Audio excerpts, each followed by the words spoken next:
বাদ দেওয়া আম কাঠ দিয়ে প্রাইভেট কার বানিয়ে সারা বিশ্বকে তাক লাগিয়ে দিয়েছেন যশোরে আসলাম হোসেন। মাত্র 10 টাকা খরচে গাড়িটি চলবে 100 কিলোমিটার।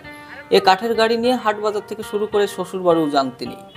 দর্শক, বাংলাদেশের ভিতরে প্রথম কাঠ দিয়ে তৈরি করা হয়েছে গাড়ি। আর সেই গাড়িতে আমরা কয়জন আসেন এদিক দেখেন, এদিক নামেন। আম্মু তুমি নামো, এখান থেকে নামো। একজন, এই দেখেন কয়জন নামে। দাদা নামেন আপনি। দুইজন। এক গাড়ির ভিতর থেকে দেখেন কয়জন বের হচ্ছে। তিনজন। আর আমি তো ছিলাম চারজন। এবং ড্রাইভার এই কাঠ দিয়ে তৈরি করছে, নষ্ট আম কাঠ দিয়ে তৈরি করছে গাড়ি। সেই গাড়ির ভিতরে দেখেন এই ছোট্ট এই গাড়িতে আপনার 5জন লোক অনায়াসেই কিন্তু চলাফেরা করতে পারছে। ভাইজান আপনি নামেন ওই পাশ থেকে। এখন এই দেখেন কি একটা আজব জিনিস তৈরি করছেন।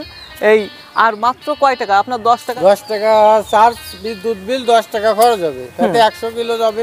100 কিলো যাবে। এরকম গাড়ি কি আগে দেখছেন আপনারা? না, আগে কোথাও দেখা যায় না। আগে কোথাও দেখা যায় না। এটা একটা আজব গাড়ি তৈরি করছে আর কি। এই আজব গাড়ি তৈরি করছে। এর গাড়ির হলো সামনের অংশের আপনার যে এটা তো কাঠ না নাকি?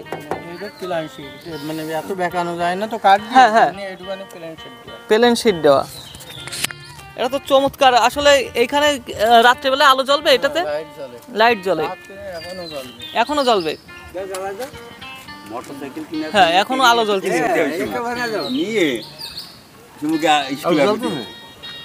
তিনি এই যে চমৎকার গাড়ি তৈরি করছে, হর্নও বাজে নাকি? এই বাংলাদেশের ভিতরে আল্লাহ পাকের ইচ্ছায় আমি এই প্রথমে এই কাঠ দিয়ে গাড়ি তৈরি করেছি। এটা প্রাইভেট কার, আমার নিজস্ব চলাচলের জন্য।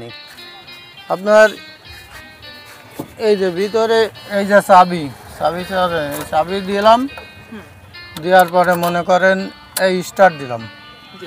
স্টার্ট দেওয়ার পরে যে মিটারে শো করতেছে। মিটারে শো করতেছে। আপনি এর পর্যন্ত চালিয়েছেন কত কিলো? এই যে 1216 কিলো। এই দেখেন, এই যে স্টার্টিংটা দেখেন, এই যে স্টার্টিংটা তৈরি করা আছে, এইটা আছে কাঠ দিয়ে করা। আর এটা আছে ছোট বাচ্চাদের আছে রিং সাইকেলের, বাচ্চাদের সাইকেলের রিং। আর এই চারি সাইড দিয়ে আছে যে লতা পাইপ আছে, পানি দিয়ে আছে পাইপ। এই পাইপ দেওয়া এর ভিতরে উপর দিয়ে, এটা নরম, ধরতে ভালো হবে। আর মনে করেন এই যে কাঠ দিয়ে তৈরি সব। আমি মূলত মিস্ত্রি কাজ করি তো, তাই সিন্টারিংয়ের কাঠ ওই বাড়ি ছিল, সিন্টারিংয়ের কাঠ দিয়েই তৈরি করেছি। ধনী লোকেরা প্রাইভেট কার চলে যায়, তাই আমার ভালো লাগে, আমার ওটা গাড়ির শখ মনে করেন। তাই আমি এমনি ভাবলাম যে দেই বানানো যায় কিনা। হ্যাঁ, শখের বসে। গাড়ি নিয়ে কি শ্বশুর বাড়ি দিতেও গেছেন? হ্যাঁ, শ্বশুর বাড়ি গেছি, আমার বিভিন্ন আত্মীয় বাড়ি। গাড়ি দেখতে লোকজন আসে? হ্যাঁ, অনেক লোক আসে।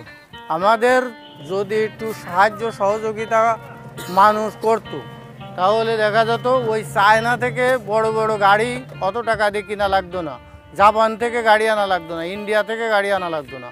আমার দেশেই এমন গাড়ি হতো যে বাইরে আমার দেশের গাড়িই যেত।